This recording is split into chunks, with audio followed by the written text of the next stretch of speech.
ഏക സിവിൽ കോഡുമായി ബന്ധപ്പെട്ട് രാജ്യത്ത് നിരവധി ചർച്ചകൾ ഉയർന്നു വന്നിരുന്നു. രാജ്യത്ത് ഏക സിവിൽ കോഡ് നടപ്പിലാക്കുമെന്നുള്ളത് ബിജെപിയുടെ പ്രഖ്യാപിത ലക്ഷ്യങ്ങളിലൊന്നായിരുന്നു. എന്നാൽ ഇതുമായി ബന്ധപ്പെട്ട നിരവധി ആശങ്കകൾ ഇപ്പോഴും രാജ്യത്തുടനീളം നിലനിൽക്കുന്ന ഒരു സാഹചര്യമാണ്.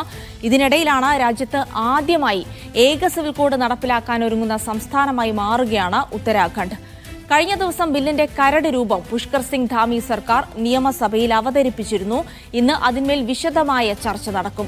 70 അംഗ നിയമസഭയിൽ 47 അംഗങ്ങളുള്ള ഭരണകക്ഷിയായ ബിജെപിയെ സംബന്ധിച്ചിടത്തോളം ബില്ല് പാസാക്കുക എന്നുള്ളത് ബുദ്ധിമുട്ടുള്ള കാര്യമേ അല്ല. ഏക സിവിൽ കോഡ് നടപ്പിലാക്കുന്നതിനുള്ള കരട് റിപ്പോർട്ട് സർക്കാർ നിയോഗിച്ച സമിതി വെള്ളിയാഴ്ചയാണ് മുഖ്യമന്ത്രിക്ക് കൈമാറിയത്. സുപ്രീംകോടതി മുൻ ജഡ്ജി രഞ്ജന പ്രകാശ് ദേശായിയുടെ നേതൃത്വത്തിലുള്ള 5 അംഗ സമിതിയാണ് റിപ്പോർട്ട് നൽകിയത്. പട്ടികവർഗ വിഭാഗങ്ങളെയും ഭരണഘടനയുടെ 21ാം പട്ടിക പ്രകാരം സംരക്ഷിച്ചിട്ടുള്ളവരെയും ബില്ലിന്റെ അധികാര പരിധിയിൽ നിന്ന് ഒഴിവാക്കിയിട്ടുണ്ട്. നിലവിൽ എന്തൊക്കെ പ്രധാനപ്പെട്ട കാര്യങ്ങളാണ് ബില്ലിലുള്ളത് എന്നാണ് പരിശോധിക്കാൻ പോകുന്നത്.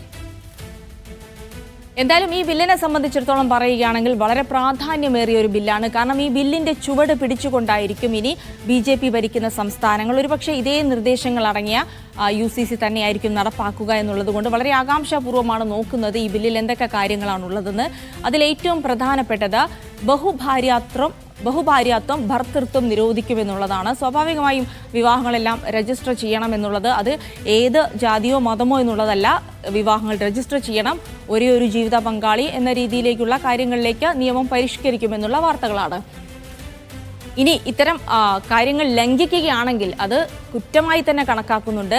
1 ലക്ഷം രൂപ പിഴയോ 3 വർഷം തടവോ അല്ലെങ്കിൽ ഇത് രണ്ടും കൂടിയോ ലഭിക്കാവുന്ന ഒരു കുറ്റമായി ബഹുഭാര്യാത്വവും ഭർതൃത്വവും മാറുമെന്നുള്ളതാണ് ഏക സിവിൽ കോഡ് UCC മുന്നോട്ട് വയ്ക്കുന്ന കരട് നിർദ്ദേശങ്ങൾ. ഇദ്ദ ഹലാല എന്നിവ നിരോധിക്കുമെന്നുള്ളതാണ്. ഈ ഇദ്ദ ഹലാല എന്നുള്ളത് മുസ്ലിം സമുദായത്തിൽ അനുഷ്ഠിച്ചു വരുന്ന ചില കാര്യങ്ങളാണ്. ഇദ്ദ എന്ന് പറയുന്നത് ഈ മൊഴി ചൊല്ലപ്പെടുന്ന മുസ്ലിം സ്ത്രീക്ക് മറ്റൊരു വിവാഹം കഴിക്കണമെങ്കിൽ ഒരു 3 മാസമുറ സമയം കാത്തിരിക്കേണ്ട ഒരു കാര്യമുണ്ടായിരുന്നു. എന്നാൽ അത്തരം കാര്യങ്ങളൊക്കെ UCC നിരാകരിക്കുകയാണ്. അതിൻ്റെ ഒന്നും ആവശ്യമില്ല എന്നുള്ളതാണ്. ഹലാല എന്നുള്ള ആചാരവും അതുപോലെ തന്നെയാണ്. അതായത് ഒരാൾ മൊഴി ചൊല്ലി അയാൾ വീണ്ടും അതേ സ്ത്രീയെ തന്നെ വിവാഹം കഴിക്കണമെങ്കിൽ അത് സാധ്യമല്ല. കാരണം അതിനു മുൻപ് ആ സ്ത്രീ മറ്റൊരാളെ വിവാഹം കഴിച്ച ശേഷം മൊഴി ചൊല്ലേണ്ടതുണ്ട്. അപ്പോൾ അത്തരം ആചാരങ്ങളോ അത്തരം നിയമങ്ങളോ ഒന്നും ഇനി ഉണ്ടാകില്ല എന്നുള്ളത് കൂടിയാണ് UCC മുന്നോട്ട് വയ്ക്കുന്ന കരട് നിർദ്ദേശങ്ങളിൽ ഒന്ന്.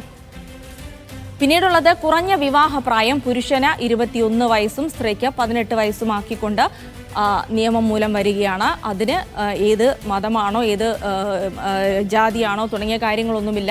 അവിടെയുള്ള എല്ലാ സ്ത്രീക്കും പുരുഷനും ബാധകമാകുന്ന നിയമങ്ങളായിരിക്കും ഇത് എന്നുള്ളത്.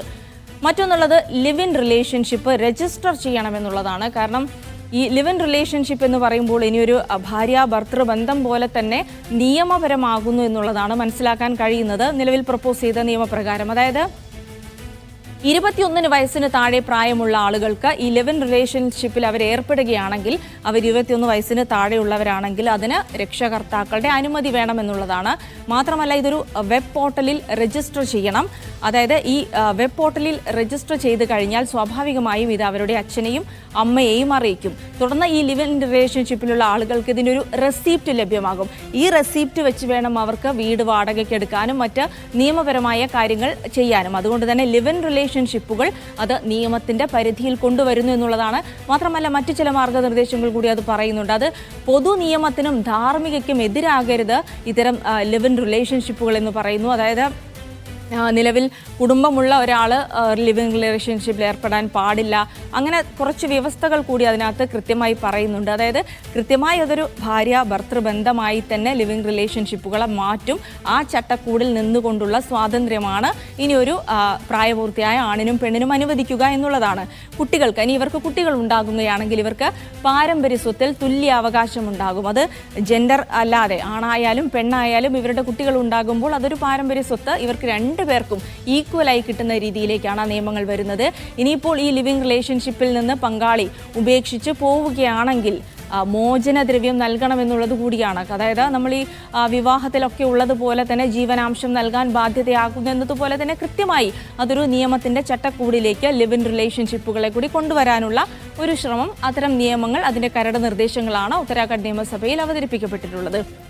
ഇനി ഇതൊക്കെ ലംഘിക്കുകയാണെങ്കിൽ 25,000 രൂപ പിഴയും 6 മാസം തടവുമെന്നുള്ള ഒരു ശിക്ഷയ്ക്കുള്ള നിർദ്ദേശം കൂടി ഈ ബില്ലിലേക്ക് കൊണ്ടുവന്നിരിക്കുന്നു, ഭേദഗതി ചെയ്ത് കൊണ്ടുവന്നിരിക്കുന്നു എന്നുള്ളതാണ്. പിന്നീട് വരുമ്പോൾ മറ്റെല്ലാ ജനറൽ കാറ്റഗറികളെ പോലെയും ഈ വിവാഹമോചനങ്ങൾക്ക് എല്ലാ വിഭാഗങ്ങൾക്കും ഒരേ നടപടിക്രമം തന്നെയായിരിക്കും. അത് സ്വാഭാവികമായും ഈ കോടതി വഴിയുള്ള വിവാഹം രജിസ്റ്റർ ചെയ്യണം എല്ലാവരും എന്നുള്ളതുപോലെ തന്നെ വിവാഹമോചനവും കോടതി വഴി തന്നെ കൃത്യമായ നിയമപ്രകാരം അനുശാസിക്കപ്പെടുന്ന നിയമപ്രകാരം തന്നെയായിരിക്കും എല്ലാ വിഭാഗങ്ങൾക്കും വിവാഹമോചനം എന്നുള്ളത് കൂടിയാണ്. മറ്റൊന്ന്, മതവ്യത്യാസമില്ലാതെ സ്വത്തിന്റെ പിന്തുടർച്ചാവകാശം ലഭിക്കുമെന്നുള്ളതാണ്. നിലവിൽ മുസ്ലിം സമുദായത്തിൽ അല്ലെങ്കിൽ മരുമക്കത്തായ സമ്പ്രദായം അത്തരം കാര്യങ്ങളെയൊക്കെ നിരാകരിച്ചുകൊണ്ട് ഏത് മതത്തിലാണെങ്കിലും അവരുടെ മാതാപിതാക്കളുടെ സ്വത്ത് അത് തുല്യ അവകാശം, അതാണായാലും പെണ്ണായാലും അവർക്ക് ഈ സ്വത്തിൽ പിന്തുടർച്ചാവകാശത്തിലൊക്കെ തുല്യ നീതി ലഭ്യമാക്കൂ എന്നുള്ളത് കൂടിയാണ്.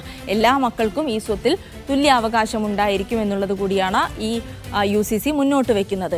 ഒപ്പം തന്നെ മരണങ്ങൾ കൃത്യമായി രജിസ്റ്റർ ചെയ്യപ്പെടണമെന്നുള്ള ഒരു നിബന്ധനയുണ്ട്. അതും എല്ലാവർക്കും ബാധകമാകുന്ന ഒരു നിയമം തന്നെയാണ്.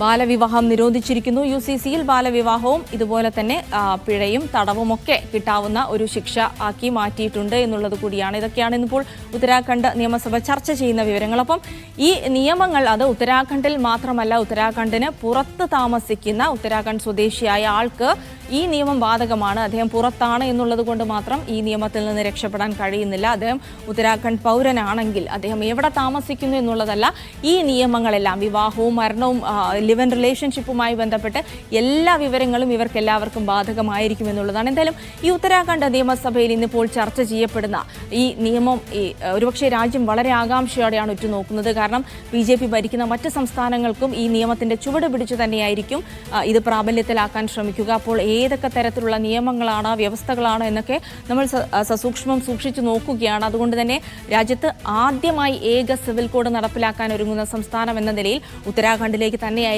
എല്ലാ കണ്ണുകളും. വ്യാഴാഴ്ച വരെ ചർച്ചകൾ നടക്കുമെന്നാണ് മനസ്സിലാക്കുന്നത്. വ്യാഴാഴ്ച വോട്ടെടുപ്പിലൂടെ ഇത് അംഗീകരിക്കും. കാരണം 70 അംഗ നിയമസഭയിൽ 47 അംഗങ്ങൾ BJPക്ക് ഉണ്ട് എന്നുള്ളത് കൊണ്ട് തന്നെ ഈ ബില്ല് പാസ്സാക്കാൻ യാതൊരു ബുദ്ധിമുട്ടുമില്ല. വളരെ കൃത്യമായി തന്നെ UCC നിയമമാകുന്ന ആദ്യ സംസ്ഥാനമായി ഉത്തരാഖണ്ഡ് മാറുമെന്നുള്ള കാര്യം തന്നെയാണ് ഇപ്പോൾ മനസ്സിലാക്കാൻ കഴിയുന്നത്. എന്തായാലും വളരെ പ്രധാനപ്പെട്ട പോയിന്റുകളാണ് ഇപ്പോൾ പങ്കുവച്ചിരിക്കുന്നത്. എന്തായാലും കൂടുതൽ വിവരങ്ങൾ ഇതുമായി ബന്ധപ്പെട്ട ചില പൊളിറ്റിക്കൽ കാര്യങ്ങൾ കൂടി പങ്കുവെക്കേണ്ടതുണ്ട്. വിഷ്ണു പ്രസാദ് വിവരങ്ങൾ നൽകും. ഒരു രാജ്യം ഒരു നിയമം എന്ന മുദ്രാവാക്യത്തോടു കൂടിയാണ് ഏക സിവിൽ കോഡ് നടപ്പാക്കുമെന്ന് 2019 BJP പ്രഖ്യാപിച്ചത്. 2024 ലോക്സഭാ തെരഞ്ഞെടുപ്പ് പടിവാതിക്കലെത്തി നിൽക്കെയാണ് ഇപ്പോൾ BJP അതിനുള്ള നീക്കങ്ങൾ കൂടുതൽ ശക്തമാക്കിയിരിക്കുന്നതും. ഉത്തരാഖണ്ഡ് മാതൃകയിൽ രാജ്യത്താകമാനം ഏക സിവിൽ കോഡ് നടപ്പാക്കുമെന്നായിരുന്നു കേന്ദ്ര ആഭ്യന്തരമന്ത്രി അമിത്ഷാ നടത്തിയ പ്രഖ്യാപനം. ഏക സിവിൽ കോഡിനെ കുറിച്ച് പഠിക്കാൻ റിട്ടയർഡ് സുപ്രീം കോടതി ജഡ്ജിയുടെ നേതൃത്വത്തിൽ 5 അംഗ സമിതിക്ക് രൂപം നൽകുകയായിരുന്നു ഉത്തരാഖണ്ഡ് സർക്കാർ ഇതിനായി ചെയ്ത ആദ്യപടി. തുടർന്ന് ഈ മാസം 2-ാം തീയതി ഈ സമിതി സർക്കാരിന് കരട് സമർപ്പിച്ചു. കരട് പിന്നീട് ചേർന്ന മന്ത്രിസഭാ യോഗം അംഗീകരിക്കുകയും നിയമസഭയിൽ അവതരിപ്പിക്കുകയും ചെയ്തു. 4 ദിവസത്തെ പ്രത്യേക സഭാ സമ്മേളനമാണ് ഈ ബില്ല് ചർച്ച ചെയ്യുന്നതിനു വേണ്ടി ഉത്തരാഖണ്ഡ് സർക്കാർ വിളിച്ചു ചേർത്തത്. ആദ്യ 2 ദിവസം കഴിയുമ്പോൾ തന്നെ പ്രതിപക്ഷ പ്രതിഷേധങ്ങളും എതിർപ്പുകളും അവഗണിച്ചുകൊണ്ട് ബില്ല് പാസ്സാക്കാനുള്ള എല്ലാ നീക്കങ്ങളും ഉത്തരാഖണ്ഡ് സർക്കാരിൻ്റെ ഭാഗത്തു നിന്ന് ഉണ്ടായിരിക്കുന്നു. നിലവിലെ സാഹചര്യത്തിൽ ഉത്തരാഖണ്ഡ് സർക്കാരിന് ബില്ല് സഭയിൽ പാസ്സാക്കുക എന്നത് അത്രമേൽ കഠിനമായ ഒരു ലക്ഷ്യമല്ല, അല്ലെങ്കിൽ ഏറ്റവും കഠിനമായ ഒരു പണിയല്ല. എന്നിരുന്നാൽ തന്നെയും ഈ നിയമത്തിലെ ചില വ്യവസ്ഥകൾ ജനാധിപത്യത്തിനെ പോലും ആശ്ചര്യപ്പെടുത്തുന്നതാണ്. വ്യക്തി നിയമങ്ങൾ പൂർണ്ണമായി പൊളിച്ചെഴുതി പൂർണ്ണമായും രാജ്യത്തെ ഭരണഘടനയിൽ അധിഷ്ഠിതമായ നിയമങ്ങളിലേക്ക് മാറുമെന്നാണ് ഏക സിവിൽ കോഡിനെ പറ്റി ആകർഷകമായൊരു വാക്യം BJP മുന്നോട്ട് വയ്ക്കുന്നത്. എന്നാൽ പല വകുപ്പുകളും അല്ലെങ്കിൽ പല നിർദ്ദേശങ്ങളും ആവർത്തിക്കുന്നത് ഹിന്ദു സ്വത്ത്, ഹിന്ദു പിന്തുടർച്ചാവകാശ നിയമങ്ങളുടെ ആവർത്തനമാണ്. ഈ ഹിന്ദു സ്വത്ത് പിന്തുടർച്ചാവകാശങ്ങൾ ആവർത്തിക്കുന്ന മുറയ്ക്ക് തന്നെ ഈ മറ്റു മത നിയമങ്ങൾ പൂർണ്ണമായി തമസ്കരിക്കുകയാണ് BJP ചെയ്യുന്നത്. കാതലായ മാറ്റങ്ങൾ വന്നിട്ടുള്ളത് വിവാഹമോചനം, സ്വത്തവകാശം തുടങ്ങിയവയിലാണ്. വിവാഹത്തിന് 21 വയസ്സ് പുരുഷനും 18 വയസ്സ് സ്ത്രീക്കും എല്ലാ മതങ്ങളിലും നിർബന്ധമാക്കിയിട്ടുണ്ട്. വിവാഹം നിർബന്ധമായി രജിസ്റ്റർ ചെയ്യണം. വിവാഹമോചനത്തിനും എല്ലാ മതവിഭാഗങ്ങളിൽപ്പെട്ടവർക്കും ഒരേ രീതി തന്നെയാണുള്ളത്. വിവാഹമോചനം നേടുന്ന സ്ത്രീകൾ അനുഷ്ഠിച്ചു വരുന്ന മുസ്ലിം മതത്തിലെ സ്ത്രീകൾ അനുഷ്ഠിച്ചു വരുന്ന ചടങ്ങുകൾ നിയമവിരുദ്ധമാക്കി. ബഹുഭാര്യാത്വം നിയമവിരുദ്ധമാക്കി. ശൈശവ വിവാഹം നിയമവിരുദ്ധമാക്കി. ലീവ് ഇൻ റിലേഷൻഷിപ്പ് എന്ന് പറയുന്ന ഈ നൂറ്റാണ്ടിലെ തന്നെ ഒരു പുതിയ ആശയമായി ഉയർത്തിക്കൊണ്ടുവന്ന ഒരു നടപടിയെ പോലും ഇപ്പോൾ അതിനൊരു ചട്ടക്കൂട് നിർമ്മിക്കുകയാണ് ഉത്തരാഖണ്ഡ് സർക്കാർ ചെയ്തത്. യെസ്, എന്തായാലും വിഷ്ണു, BJPയുടെ പ്രഖ്യാപിത ലക്ഷ്യങ്ങളിൽ ഒന്ന് തന്നെയായിരുന്നു ഏക സിവിൽ കോഡ് നടപ്പിലാക്കുമെന്നുള്ളത്. അതിന്റെ ആദ്യ ചുവടാണ് ഇപ്പോൾ ഉത്തരാഖണ്ഡ് എടുത്തിരിക്കുന്നത്. നിയമസഭ പാസാക്കിയാൽ ഗവർണർ ഒപ്പുവെക്കുന്നതോടുകൂടെ ഇത് നിയമമായി മാറും.